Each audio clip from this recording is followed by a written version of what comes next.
Mari dengar, wahai kawan, hikayat lama berwajah baru, penuh nasihat dan teladan. Inilah pada zaman dahulu. Pada zaman dahulu.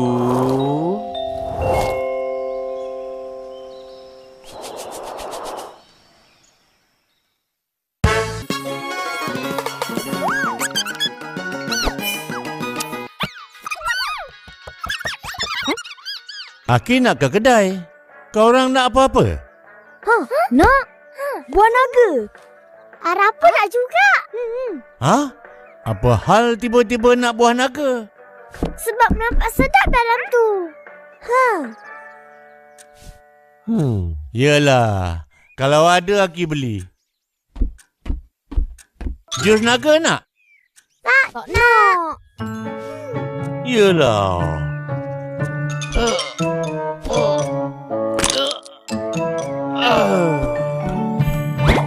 Balik cepat dia, Aki. Yelah. Hei.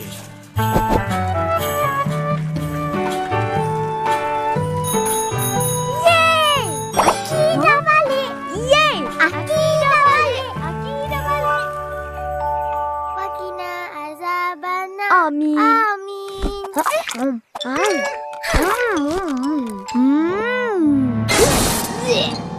Masamnya. Tak nak makan buah naga lagi. Masamnya. Jangan macam tu. Bukan semua buah naga masam. Nanti Aki beli yang lain. Tak payah. Tak nak dah. Buah naga tak sedap. Hai Aris. Perangai kau ni teringat Aki cerita. Cerita apa, Aki? Ceritalah. Pada zaman dahulu.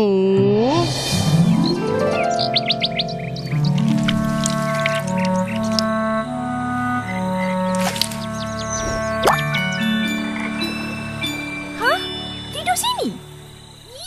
Tak nak lah. Kan bagus tidur di sini. Daunnya lebat, boleh lindungi kita dari hujan. Lagipun pokok ni penuh dengan buah. Kita tak payah susah-susah cari makan lagi.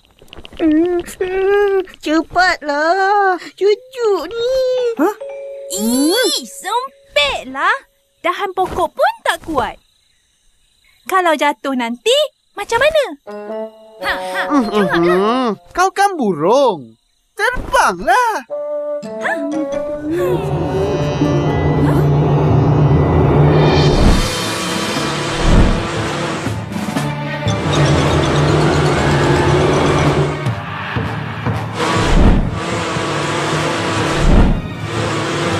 Tumpu?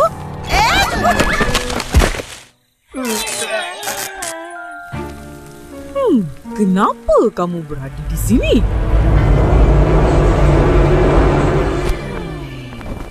Oh, Tebuan. Kami sedang bermuafakat. Muafakat? Aneh bunyinya itu. Setahu aku, kumpulan kamu ni tidak mempercayai satu sama lain. Apa kau cakap? Kata kami tak percaya satu sama lain. Tebuan pandai buat sarang. Daripada aku bergaduh, baik aku minta bantuan dia.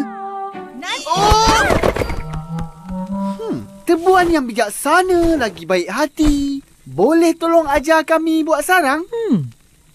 Kami yakin Tebuan boleh ajar kami. Kamu harus ke rumah Bu Molly sekarang. Kalau berhasil, aku akan ajar. Terima kasih Tebuan. Kau memang...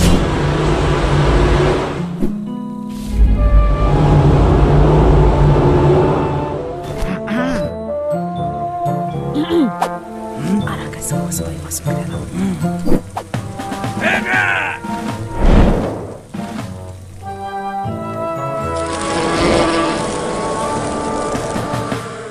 Tempua semua. Perhatikan dan buat.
Kalau tak lumat kan? Boleh tak? Cubalah.